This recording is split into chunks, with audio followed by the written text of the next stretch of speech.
ordinary friends and acquaintances and be replaced, even in time forgotten.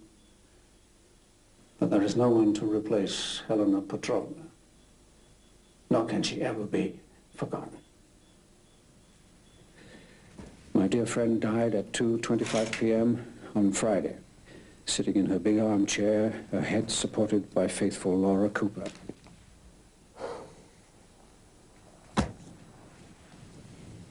If you need to know about H.P. Blavatsky, I'm not sure I'm the right person to ask. I'm certain the Colonel or Mr. Judge will probably tell you a great deal more about her work than an ordinary theosophist like me. On the other hand, they probably won't know the little details of her everyday life, or certainly her last few days, as I do.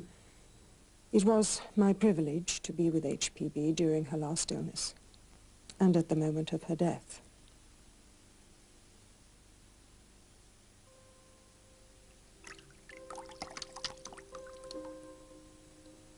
In 1831, in the southern Russian province of Ekaterinslov, a daughter was born to the wife of Colonel Peter von Hahn.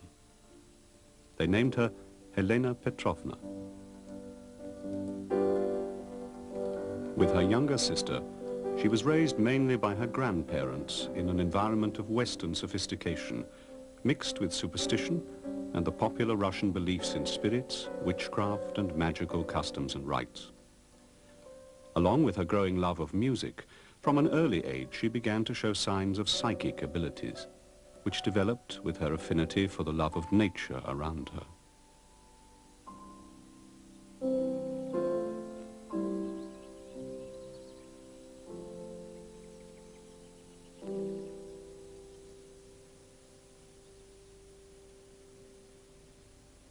I have to admit, I used to enjoy frightening my little sister with tales of fearsome monsters and elemental creatures. I would turn my grandmother's collection of stuffed animals into a dark jungle of predators and fears.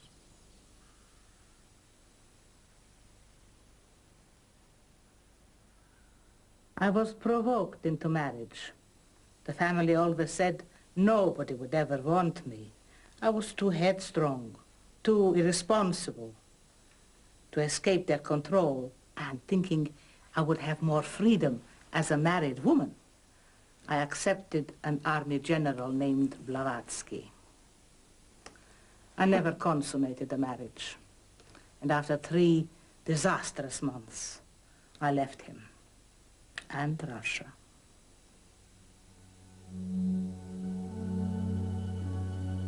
She went in search of occult knowledge. In North America, she lived with Red Indian tribes. She traveled through Greece, Egypt, and other parts of Europe.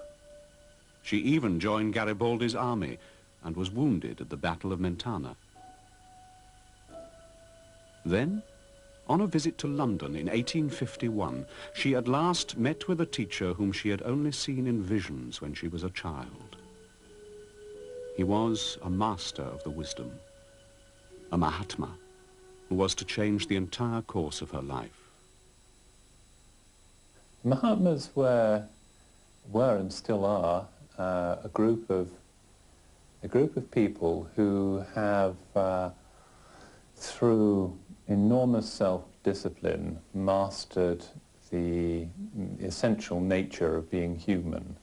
They are, if you will, perfected men, though some of them would claim that even that term, perfected, is a relative term and that there is more to be achieved. Yet relative to our stage of evolution, they are perfected men.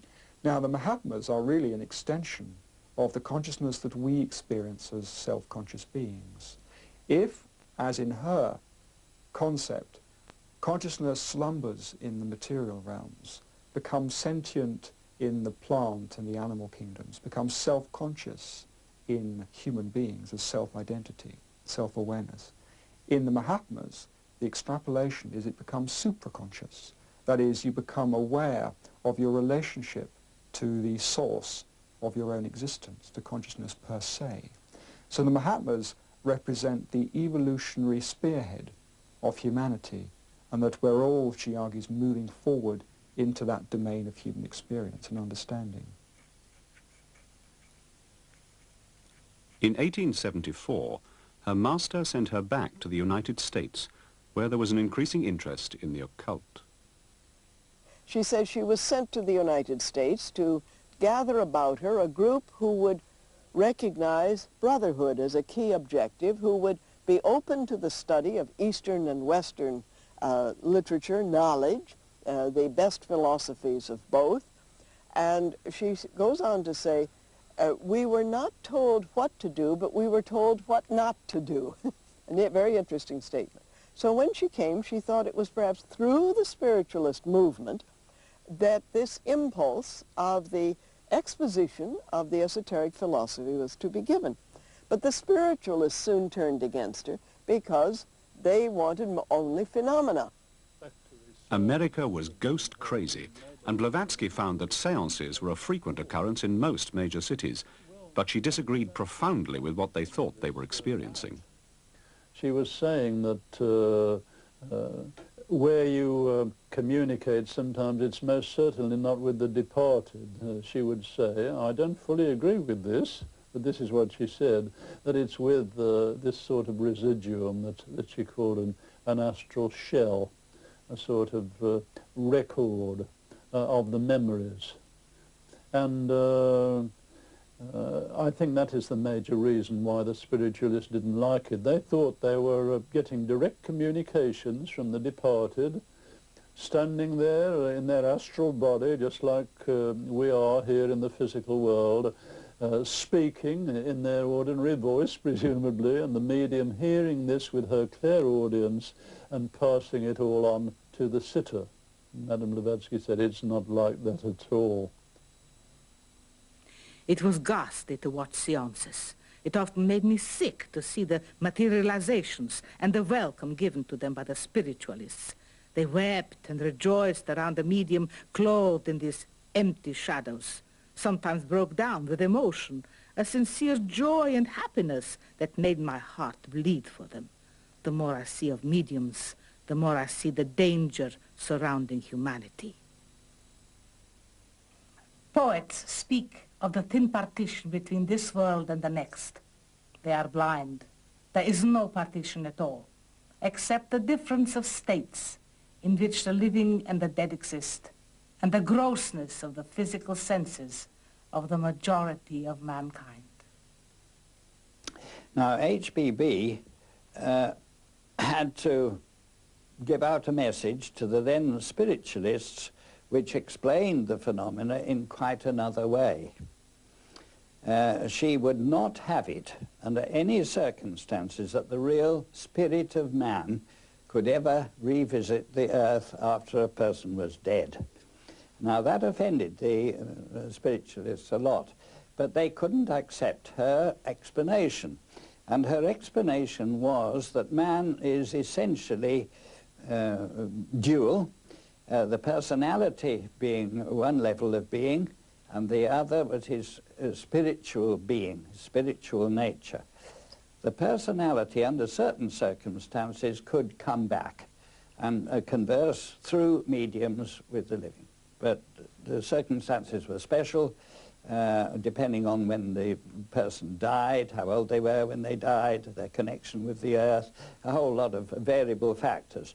But when once, in the after-death processes, the spiritual man had withdrawn from the vehicles that it occupied during life, the ordinary personal man, then there was no coming back at all of any kind. It was during her pursuit of genuine spirit phenomena that she was to meet a Civil War colonel, Henry Olcott, who would become her lifelong friend and associate. They met in the United States, in Chittenden, Vermont, where he had gone as a reporter for the New York Daily Graphic to see what were these phenomena that were taking place. And she went there because she heard of the phenomena of the Eddy brothers, and that is where they met. I must confess that when I first saw her, I thought her the most singular person. In fact, I recall remarking to Alfred Kapp, rather rudely, I guess, good gracious, look at that specimen, will you? She made such a contrast to the drab farmhouse around her in her scarlet Garibaldi shirt. I knew she had to be foreign. On hearing her speak perfect French to her companion, I thought her Parisian, for we knew all kinds of odd things came out of Paris. There was something about her, imperious, yet at the same time sympathetic. You know, one of my hobbies was reading character from faces, and she had a masterful face, full of power. Yet there was refinement and culture in it, too. I followed her into the Eddy Garden. She rolled herself a cigarette and was searching for her matches when I took the opportunity to make her acquaintance. "Permettez-moi, madame," I said. I lit her cigarette. We began to converse in French. She told me she was deeply interested in the phenomena described in the Daily Graphic.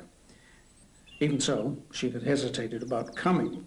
I had no idea who he was. I told him I was afraid this Colonel Olcott might drag me into one of his articles. "You need have no fear on that score, madame," I told her. "He won't mention you unless you permit it. I can assure you of that because I am Henry Olcott." She laughed, unembarrassed, and introduced herself. It was the first time I'd heard that name that was to become so potent and important a factor in my life. Olcott had become convinced that these spiritualistic phenomena ought to be much better known and written up and investigated because of the immense comfort that they gave to the people who were present and got messages from maybe their children, maybe their parents or whoever. This really indicated to them that there was survival after death. The whole thing here is made plain. The spiritualism she was sent to America to profess and ultimately bring to replace the cruder Western mediumism was Eastern spiritualism. You see, the one thing necessary for the age was to check materialistic skepticism and to strengthen the spiritual basis of religious yearning. Therefore, the battle being joined, she took her stand beside the American spiritualists and, for the moment, made common cause with them. Spiritualism in the hands of an adept becomes magic because he is learned in the art of blending together the laws of the universe without breaking any of them and thereby violating nature. In the hands of an inexperienced medium, spiritualism becomes unconscious sorcery, for he opens unknowingly a door of communication between two worlds through which emerge the blind forces of nature, working in the astral light as well as good and bad spirits.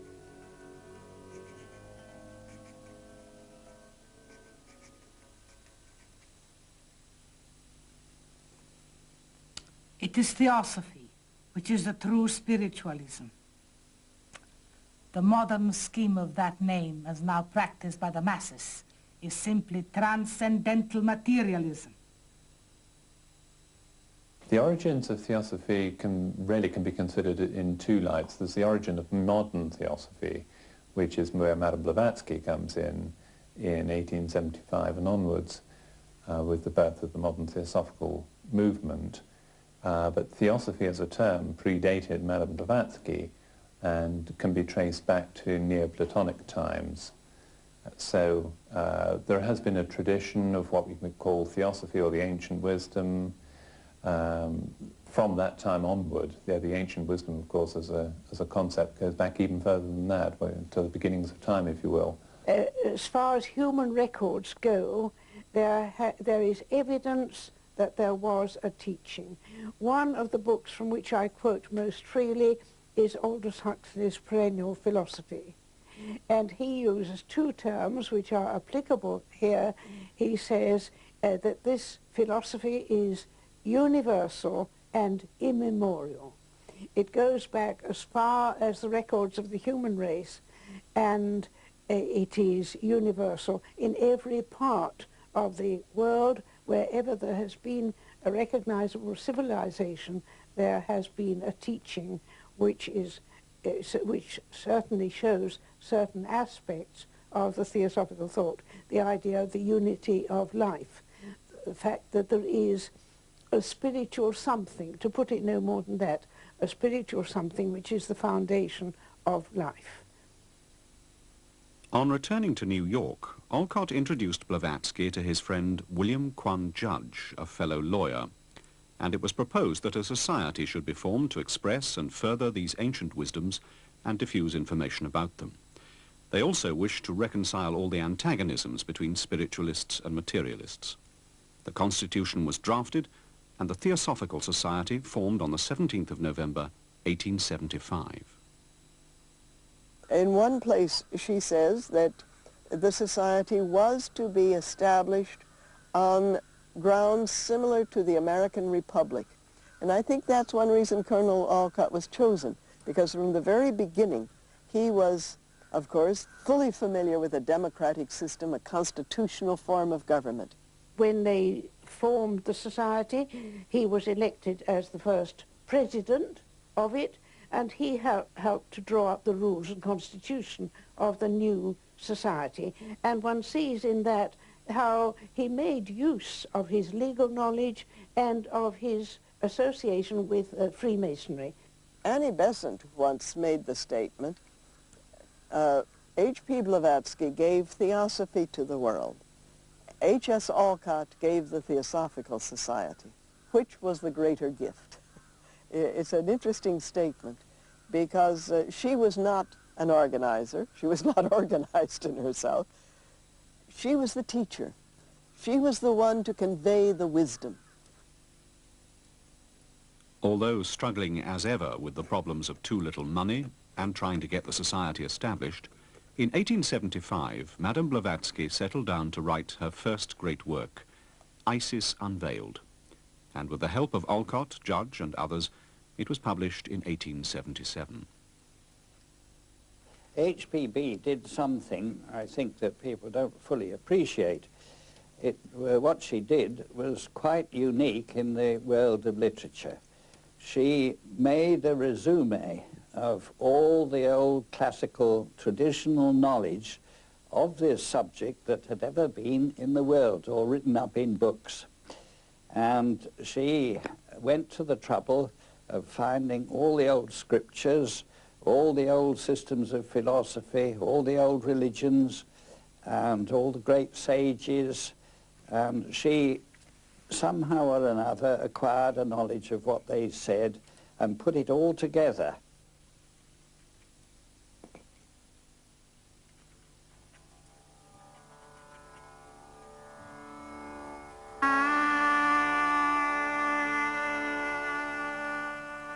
The main part of these teachings, these philosophies, was of course Eastern. India, in the late 1870s, was a vast and fascinating world of contradictions, where the ancient East met the Western influences of the British Raj. Blavatsky and Olcott travelled extensively around the subcontinent to promote interest in her great work.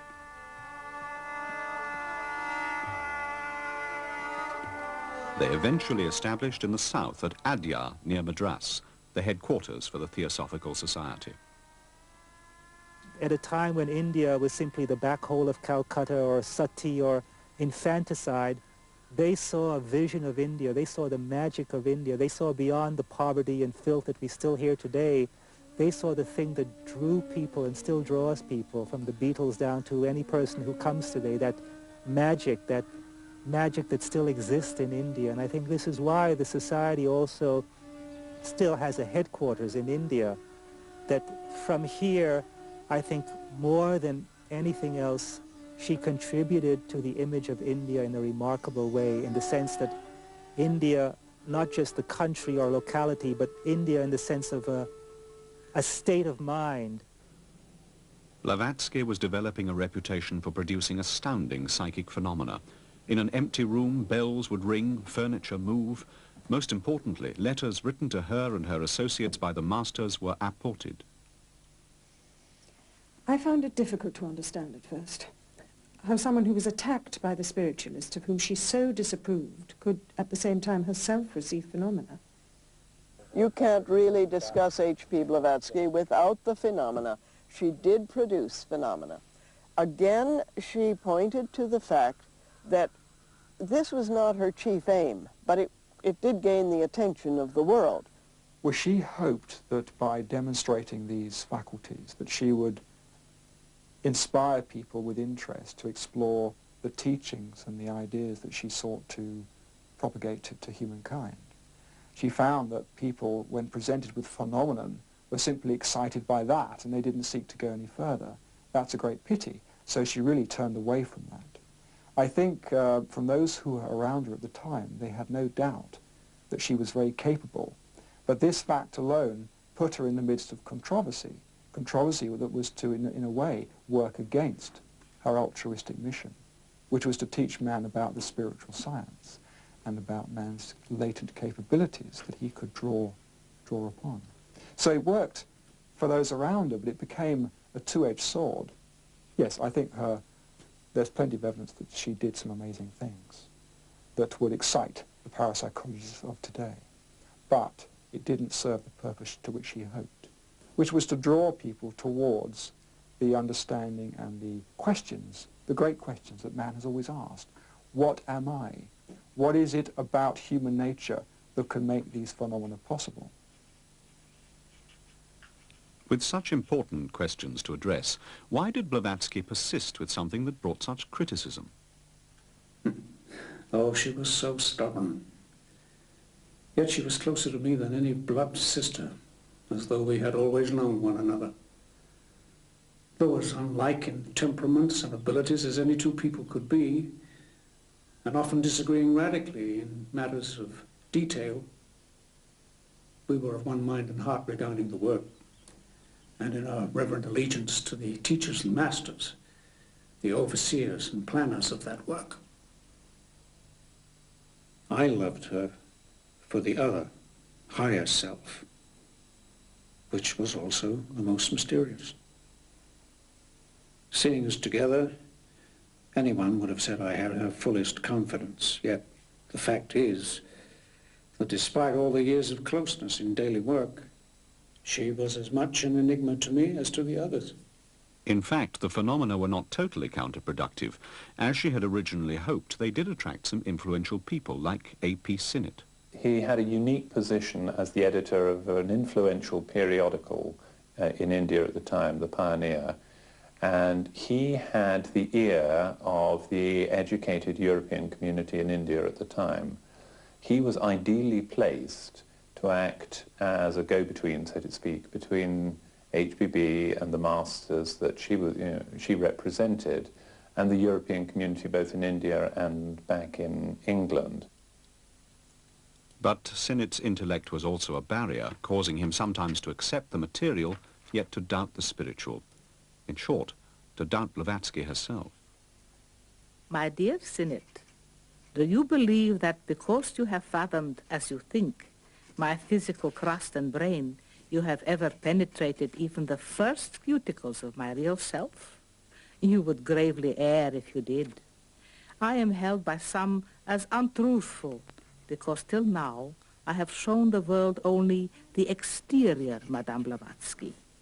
It is like complaining of the falseness of a moss and weed-covered, muddy, stony rock, for writing outside, I am not moss-covered and mud-plastered. Your eyes deceive you, for you are unable to see beneath the crust. You must understand the allegory.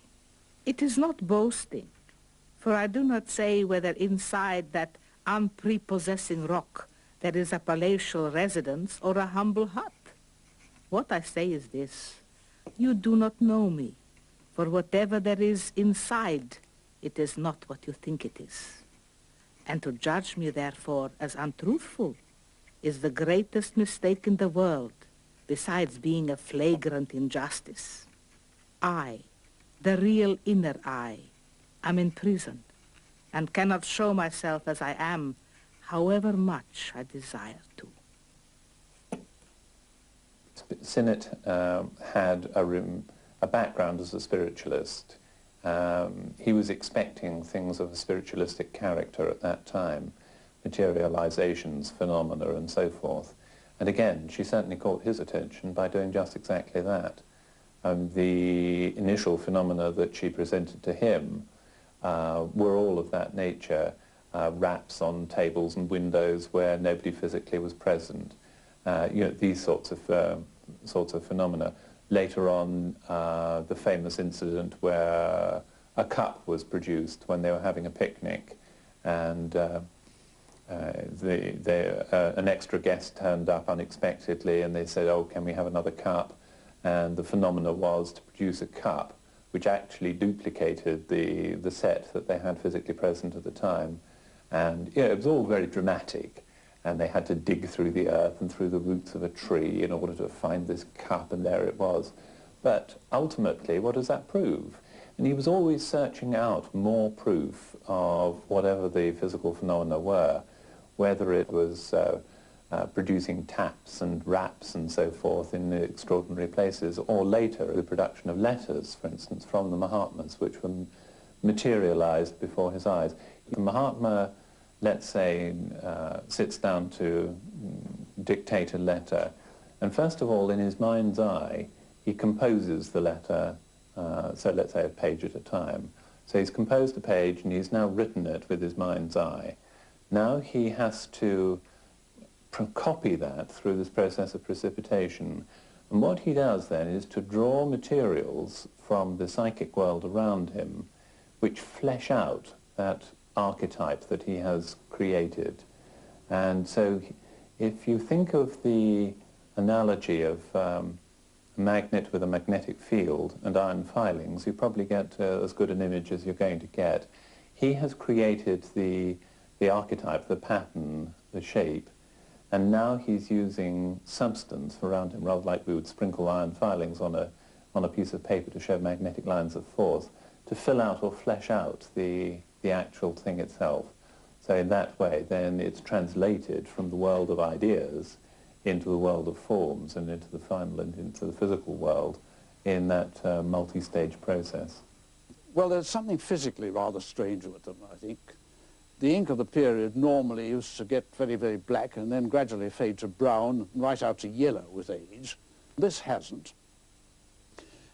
The paper is also very thin, and curious enough, the ink hasn't gone through to the reverse side of the paper to any extent. Normally, ink on this thin paper, it runs straight through, and particularly modern inks. This hasn't. It strikes me as very strange, and also there are a number of questions about those documents I would dearly love to answer, but they would need laboratory examination. Whether they were precipitated by some miraculous telegraph, I just don't, I don't know. So the letters have two significances.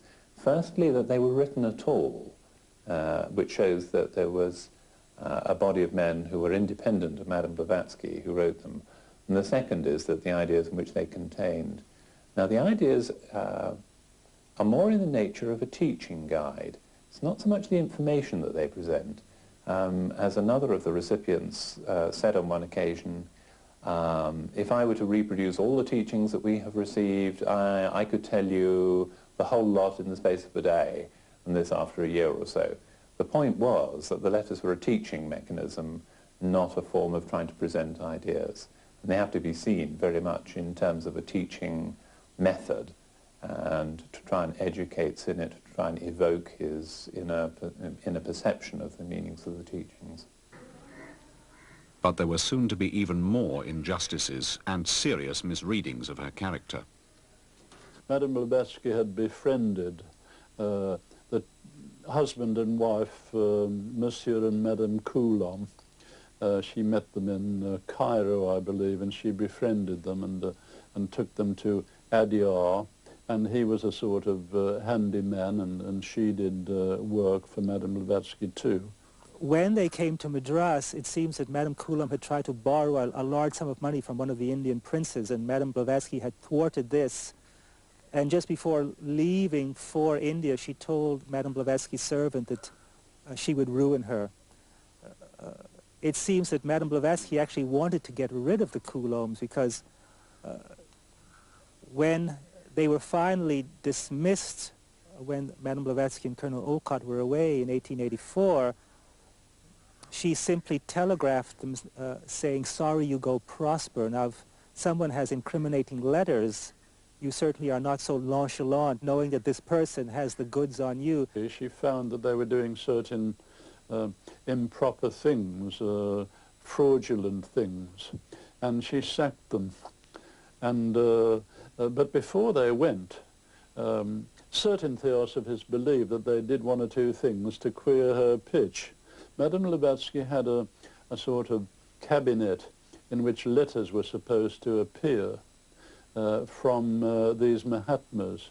They appear to have cut a hole between this cabinet and a wardrobe which was in Madame Blavatsky's room, the other side of the wall. The cabinet was in the so-called shrine room. And of course, it looked as though Madame Blavatsky had been putting these ostensibly paranormally acquired letters from the Mahatmas through this hole, which would, of course, have been fraudulent. Although these attempts to discredit her did not damage the society directly, the claims of the Coulombs coincided with an investigation on behalf of the Society for Psychical Research by Richard Hodgson, who, on completing his less than thorough inquiries, decided she was a fraud. Hodgson report relies on one chief key witness, Emma Coulomb, who was a hostile witness. She'd been fired from the Theosophical headquarters for bad conduct. She had sworn to get even with Blavatsky, which she did, but that makes her a very suspect witness anyhow. But then there was a question of the handwriting evidence that Hodgson went into in quite considerable detail with an expert called Netherclift. And I did have to examine the actual documents and the claims that were made. The comparison was made by Hodgson himself. And I think I managed to demonstrate the falsity of these claims. Anybody who's read the Secret Doctrine and certain other publications of Madame Blavatsky would think it was almost ridiculously laughable to think that somebody who could write something like that was fraudulent.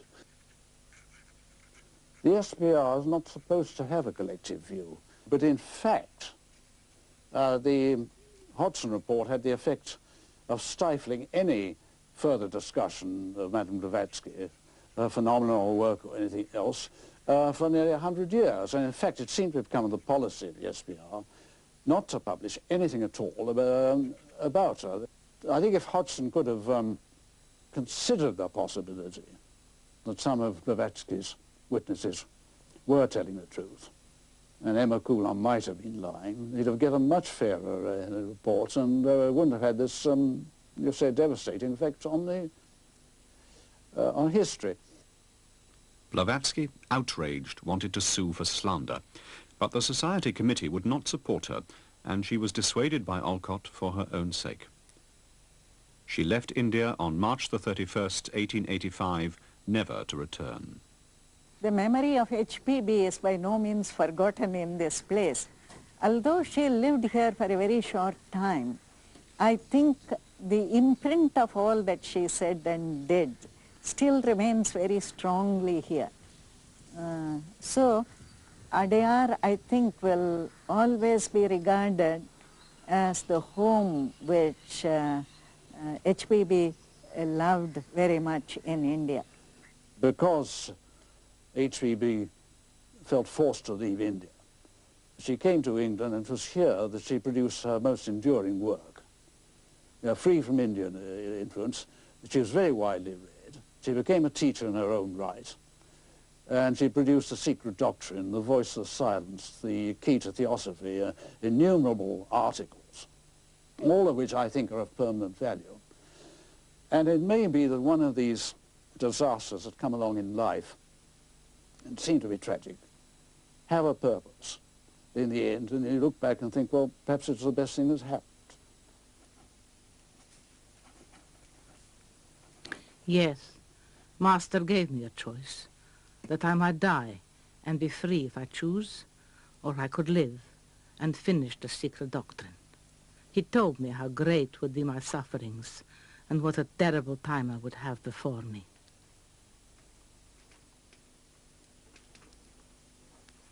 And don't let the fire go out. These old bones will freeze. But when I thought of those students whom I would be permitted to teach, and of the Theosophical Society in general, to which I have already given my heart's blood, I accepted the sacrifice. And get me some coffee and something to eat. And find my infernal tobacco box.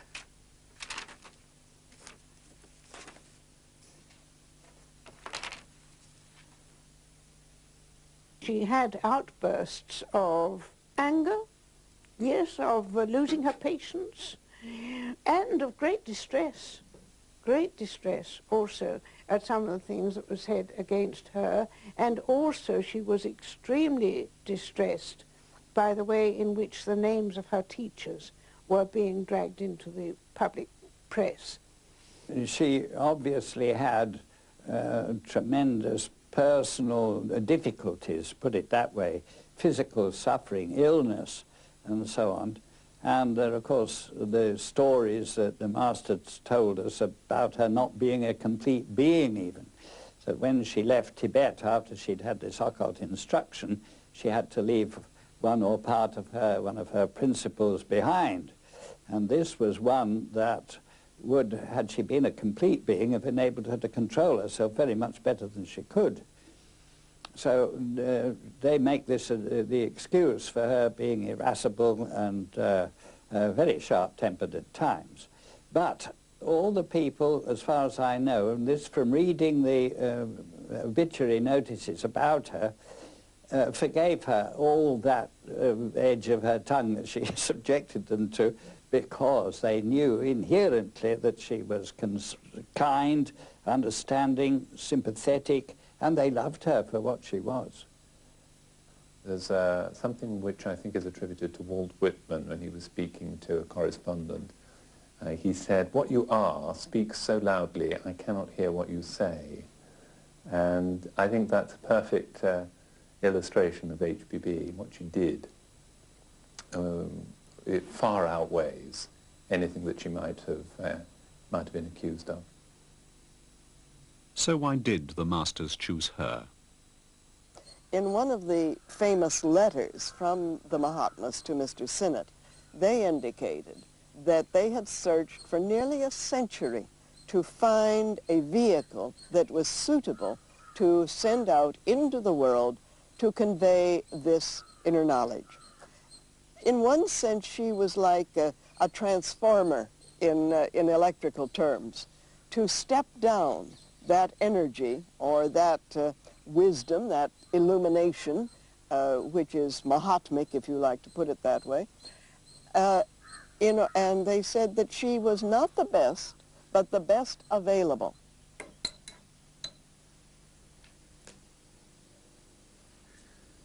Her life, as I have known it these past 17 years, has been a tragedy. The tragedy of a martyred philanthropist. Selfless, giving herself freely to her work and the spiritual welfare of humanity, she's been hounded by slanderers and bigots. Laura, my dear, to my judges, past, present, and future, I have nothing to say. But I tell you, we are living in an age of prejudice and paradox, always struggling between our honest convictions and fear of that cruelest of tyrants, public opinion. Give me my pen. I will write that down. But how is popularity to be acquired? Very easily indeed. Howl with the wolves, reverence mediocrities in public favor, shut your eyes to any truth unpalatable to the leaders of the social herd, bow low before vulgarity and power, and bray loud applause to the rising donkey who kicks a dying lion, now a fallen idol. It is amazing the shallow falsehoods that have been circulated against her. Among them, perhaps the wickedest are charges of immorality. Well, if ever there was a sexless being, it was she, nor has she ever, in all the years I've known her, drunk any kind of liquor.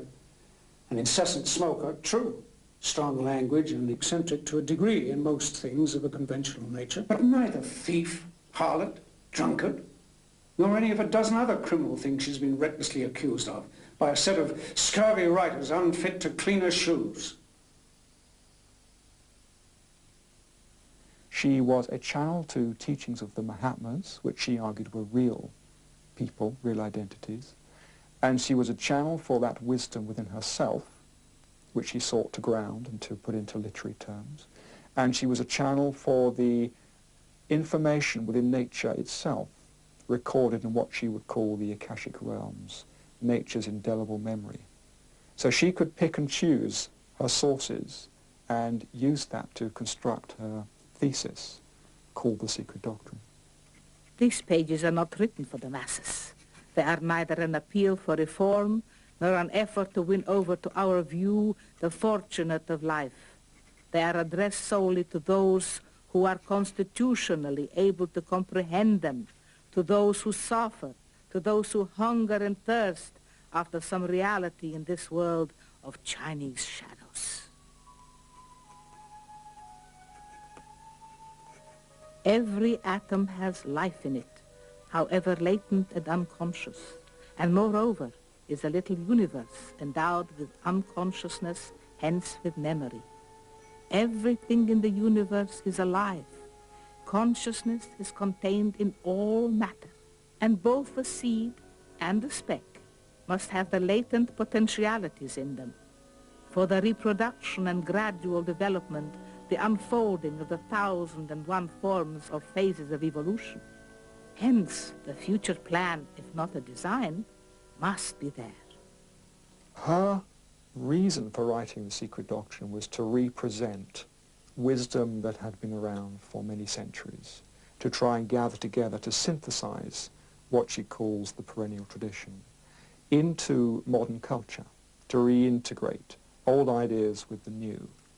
Now, she was dealing with a culture that was dogmatic not only in their theological thinking, but also in their scientific thinking, in that they had got to a point where they believed that there was nothing really more to find in science. There was no major discovery just around the corner. The time she was writing The Secret Doctrine in the late 1880s was before the atom had been split, before any of the modern theories of subatomic particles and quantum physics had been expounded at all. And at that time she was already saying that the essential nature of matter was energy, and that anything, the appearance of solidity associated with the atom was an illusion. And I think that was entirely prophetic. But when you acknowledge that the atom is divisible, then you can disassemble and re-aggregate matter.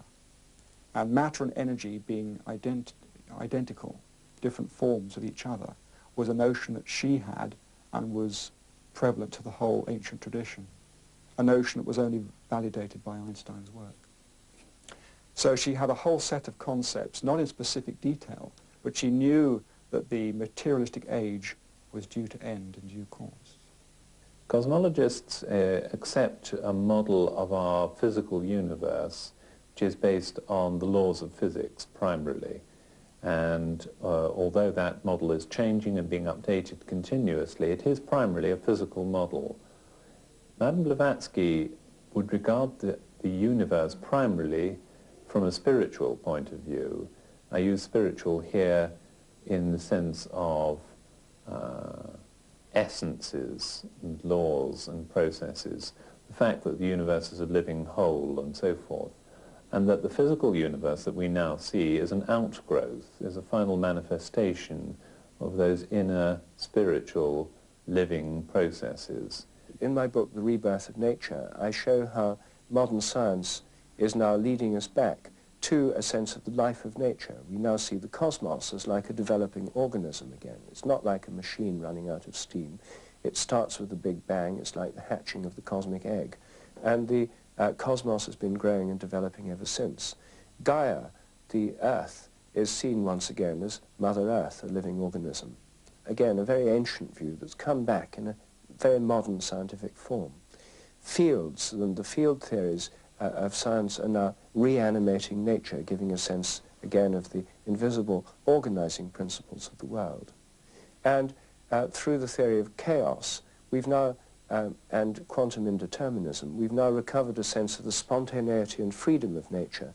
And through the evolutionary theories of Darwin and now of cosmic evolution, we have a sense of creativity in all nature. This is nothing like the old mechanical clockwork universe of the 17th century. It's more like the old ideas of a living world. And of course, theosophical thinking, like all traditional thinking, is based on the idea of a living cosmos, not on the idea of a dead machine. So there's a curious way in which modern science is transcending the mechanistic worldview and leading us back to a sense of living nature. It's interesting to compare two descriptions of the cosmos, one given by Blavatsky in The Secret Doctrine, and the other given by Robert Jastrow, who was director of the Institute of Space Studies.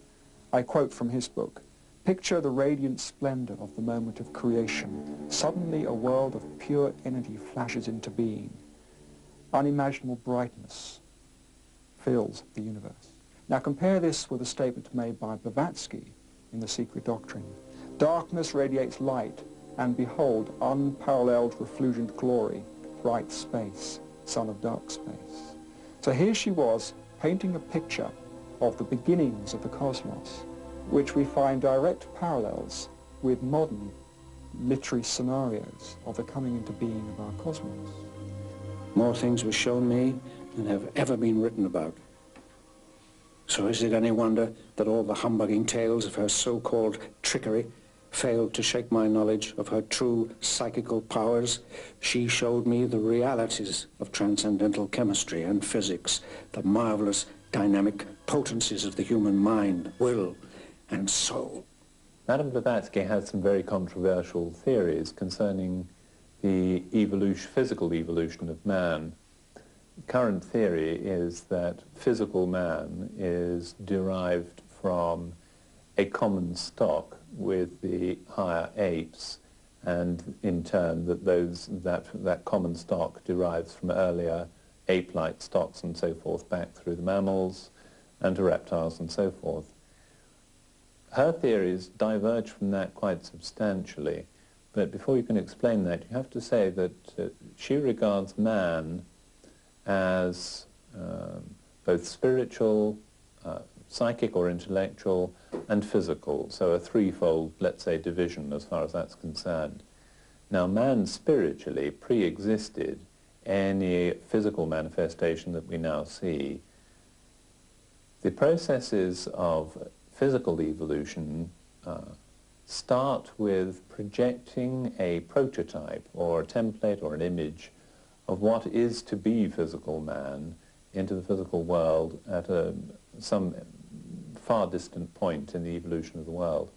Interestingly, what she says is that all of the placental mammal evolution that we see on the globe today is as a result of that template which was projected into the physical world for the benefit of producing physical man at a later stage. Now, the mammalian forms that we see are so many offshoots from that which became physical much earlier than man did. So although it's tempting to think that because the mammals became physical earlier than man did, that they are his progenitors, HPB's idea says no, that's not the case at all. What came first was the prototype. What came next was the physical stocks from which the mammals were developed, and what came last was the physical stock from which man is developed. But that's, as it happens, it's interesting that just because something happens earlier, it doesn't necessarily cause what came later.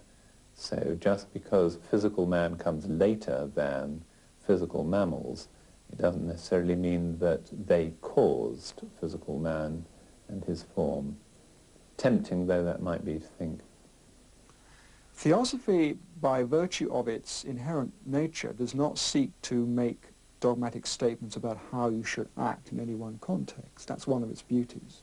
What it does do is to present a vision of reality that can inform any cognitive individual in how they would respond to any of these crises.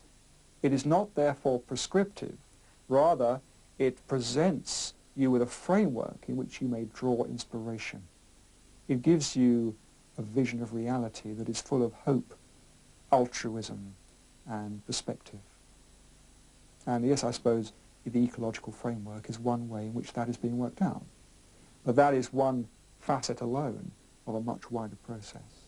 And Blavatsky, in her times, tried to draw man to investigate that potential, to lead him out of the highly materialistic framework in which he was in, what the Hindus call the Kali Yuga, the age of materialism, into the golden age, where man may realize his nature, may employ that harmoniously with other forms of life.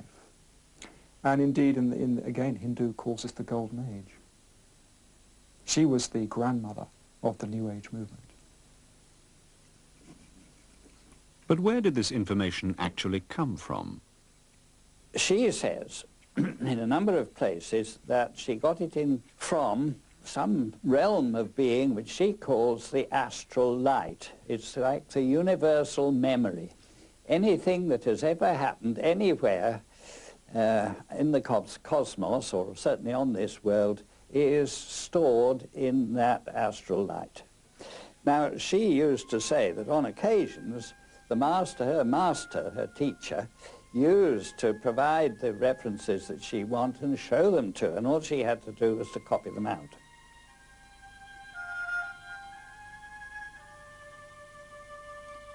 But whatever the form and format of the work, it still required tremendous will, energy and focus, not just to do it, but also to just stay alive. Now the vicissitudes and prodigious amounts of sheer hard labor were finally taking their toll. Even with her strong will and the support of the masters, by April 1891 she had little physical strength left to resist any illness.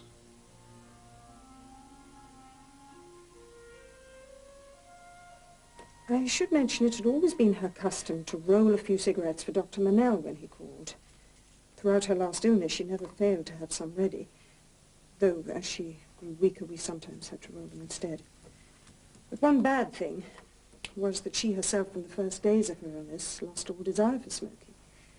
When the fever was over, she tried to begin again, but it gave her no pleasure. She eventually stopped trying. No, she knew the bitterness and sadness of physical life well enough, often telling me that her true existence only began at night, when she put her body to sleep and went out of it to the master. Often sitting and watching her across the table when she was away from her body, and then when she returned from her soul flight and resumed occupancy, as you might say.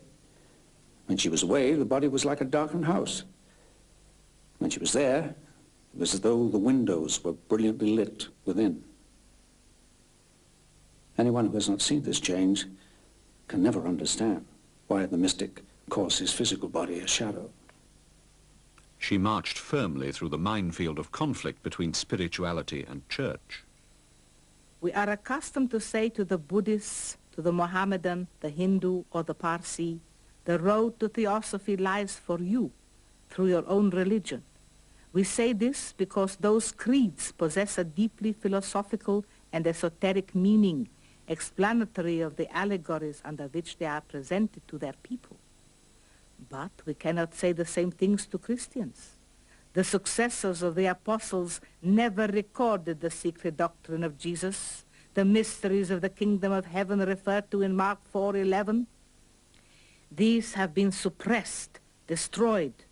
What have come down the stream of time are the parables, fables, which Jesus expressly intended for the spiritually deaf and blind, and which modern Christianity either takes literally or interprets to the fancy of the fathers of the secular church. So that now, Christianity has no esoteric foundation known to those who profess it. In almost every point, the doctrine of the churches and the practices of Christians are in direct opposition to the teachings of Jesus. It is useless, therefore, to try and convince such minds. if they are unable or unwilling to study even the broad general idea contained in the term karma, how can they comprehend the fine distinctions involved in the doctrine of reincarnation? Karma is the sum total of our acts, both in the present life and in the preceding births. Thus, it is simply action, cause and effect. It is our actions, thoughts and deeds which guide the karmic law instead of being guided by it. For whatever a man soweth, that shall he also reap. There is an inner individuality and there is an outer personality. Now we say that the inner individuality, which is the essence of the person, persists from one life to the next, to the next, to the next. It's therefore misleading to say, oh, I have lived several times before or many times before, because it's not true from a theosophical point of view. Adam Warkup has never lived before. The indwelling individuality, which is expressed through Adam Warkup, has lived through other personalities many times before, but this personality has never lived before. How does that individuality come about? Well, it is the accumulation of the experiences of innumerable personal lives. As we go through each personal life, we cull from it the worthwhile experience, the skills that we've learned, the knowledge that we have acquired, and so forth. And we distill, if you will, from each personal life all that was of what Plato would call the good, the true, and the beautiful. And that accumulated experience goes to form the spiritual individuality of which I was just talking. Thus, over time, that spiritual individuality has a wealth of experience, skills, knowledge, insight, wisdom, on which individual personalities can draw from time to time. So when we see genius, when we see inspiration, when we see abnormal skills and so forth, what we are seeing is the individual personality, the personality of this life, tapping into the sea of knowledge and experience which is held in that spiritual individuality. She was never the easiest of patients. In her last few days, though feeling very ill, she must have her chair brought to her bedside so as to change position, and then she would decide to go to the sofa. She had to be told everything that was going on, and when she heard that another member of the society had also, like her, been taken ill with influenza, she insisted that he too was nursed at headquarters. Did you know she'd always had a habit of moving one foot when she was concentrating? Strange. She continued that movement almost to the last moment.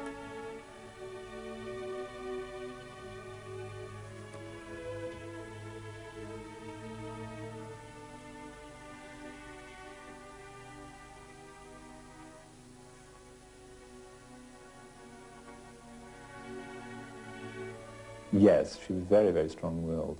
But I think this was very much part of her occult training, that in order to achieve what she did, in order to be fit to do the work that she did, she had to become entirely her own person, and that what happened in and around her had to be as a result of her will and not as a result of being a passive medium and allowing things to happen to her.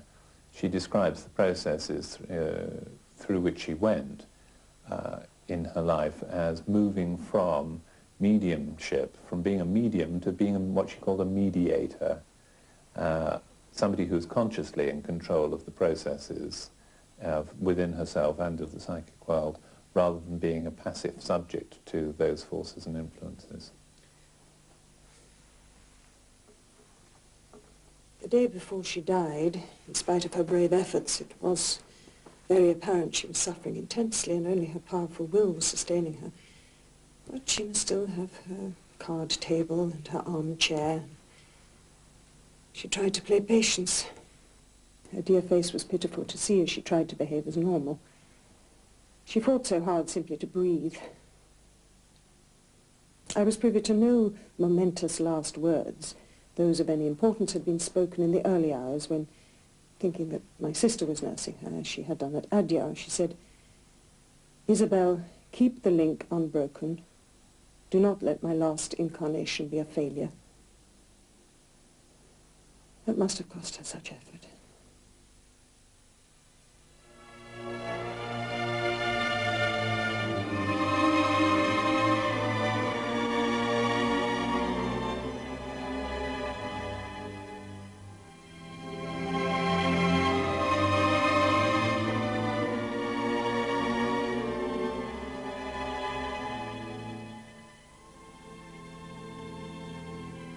HPB's enthusiasm was a